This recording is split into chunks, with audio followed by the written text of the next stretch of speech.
Isang mapagpalang araw po sa inyong lahat. Ngayon po ay February 9, 2025, linggo, at tayo ay nasa ikalimang linggo sa karaniwang panahon. Ating pong unang pagbasa at pagninilay sa araw na ito ay hinango mula sa aklat ni Propeta Isaías chapter 6 verses 1 to 2 and verses 3 to 8. Nang taong mamatay si Haring Uzzias, nakita ko ang Panginoon. Nakaupo siya sa isang napakataas na luklukan. Ang laylayan ng kanyang damit ay nakalatag sa buong templo. May mga serapin sa kanyang ulunan at bawat isa'y may 6 na pakpak. Wala silang tigil ng kasasabi sa isa't isa ng ganito: Banal, banal, banal ang Panginoong Diyos ng mga hukbo. Ang kanyang kaniningay laganap sa sanlibutan.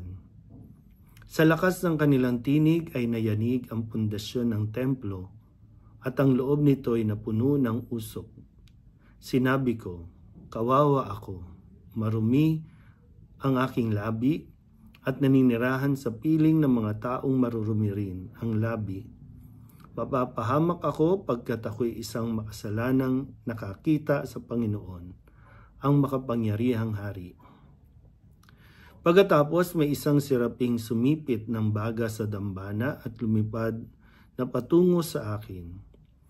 Ang baga ay idiniit sa aking mga labi at sinabi, wala ka ng sala, napawi na ang mga kasalanan mo. Narinig ko ang tinig ng Panginoon. Sino ang aking ipadadala? Sino ang aming susuguin? Sumagot ako, narito po ako ang isugo ninyo. Ang salita ng Diyos.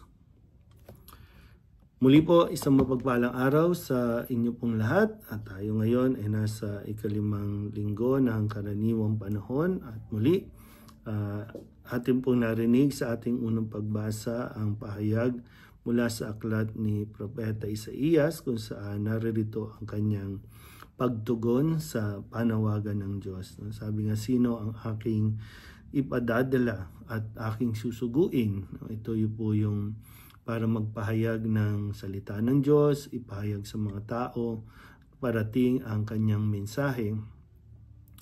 At sa una, sabi nga dito, nakita ni Isaías ang kanyang unworthiness, yung kanyang hindi pagiging karapat-dapat na makita ang Panginoon o mapunta man lang doon sa lugar kung saan naroon ang makapangyarihang hari. At doon nakita niya na sabi marumi ang kanyang labi, kawawa siya, at siya ay naninirahan din sa piling ng mga marurumi. Pero dahil din sa kabutihan ng makapangyarihang Panginoon sa pamamagitan ng baga na idiniit sa kanyang labi at sinabi na pawi na ang kasalanan mo. So, kung titingnan natin at pagninilayan, sa atin pong pagiging makasalanan, dito pumapasok din yung grasya ng Diyos. At tanging ang Diyos din ang nakakatanggal ng ating pong karumihan. Tanging siya ang mayroong kapangyarihan para tayo ay maging karapat-dapat. Talagang kung wala ang grasya ng Diyos, wala isa man sa atin na magiging karapat-dapat na para sa gawain ng Diyos, para sa ipinagkakaloob niya. Pero yun nga po, katulad kay Isaías, lahat tayo ay tinatawag din ng Diyos. Nawa magkaroon din ng pagkukusa sa ating mga sarili na hindi dahil sa tayo po ay magaling.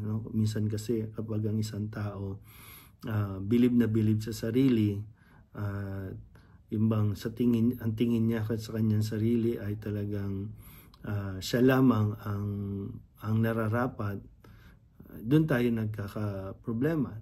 Kaya mabilis tayong lumaki ang ulo, hindi na natin na ipagpapa sa Diyos yung ang pagkilos na ito. Sa ngayon, no, sa sitwasyon natin, sa naririnig natin mga bangayan, awayan sa mga politiko, sa politika natin, kasi lahat ay naniniwala na sila ang pag-asa ng bayan. Lahat ay naniniwala sa kanilang sariling galing na sila yung makakasolve ng problema, pero sa kalaunan talaga sila yung nagiging sanhi ng problema. Sila ang pinagmumulan ng problema. So, kaya nawa ito ay maging paalala, no, sa araw na ito, ng linggo, na ang lahat ay dahil sa grasya ng Diyos. Wala isa man sa atin ang mayroong karapatan ang pwedeng magmabida o ibida ang kanyang sarili na siya ang nararapat, siya ang malinis, siya ang walang kasalanan. Kundi tayong lahat, no, kailangan magpakumbaba, matutong lumapit sa Diyos, humingi, no, ng grasya upang tayo po ay maging karapat-dapat. Ngayon po, update lang, no, magdadalawang buwan na po yung aking pagkakaroon ng Bell's palsy. Ito na po yung latest, no, na konti na lang. Ito po yung bahaging ito na lang yung medyo mahina pa at wala pang puwersa. Pero at least yung sa mata ay okay na siya. Kaya salamat po, ano, sa inyong mga prayers. Salamat po sa inyong mga tulong para at least, no, na ipagpapatuloy pa rin. Salamat din sa Diyos dahil nakakapagsalita pa, no, sa loob ng magdadalawang buwan ay naipagpatuloy naman natin yung pagpapahayag ng salita ng Diyos at ang aking pong pagbabahagi ng mga pagninilay. Kaya naging ngiwi man, no, yung aking muka. Salamat pa rin dahil hinayaan pa rin ng Diyos na makapagpahayag pa rin ako ng salita ng Diyos. At susubukin ko pa rin at ibibigay pa rin, no, sa abot na aking makakaya hanggat nakakapagsalita, na bagamat hindi ako, no, karapat-dapat na magsalita, no, ng salita ng Diyos, pero ang lahat ay dahil sa grasya ng Diyos. Muli po, isang mapagpalang araw sa inyo pong lahat.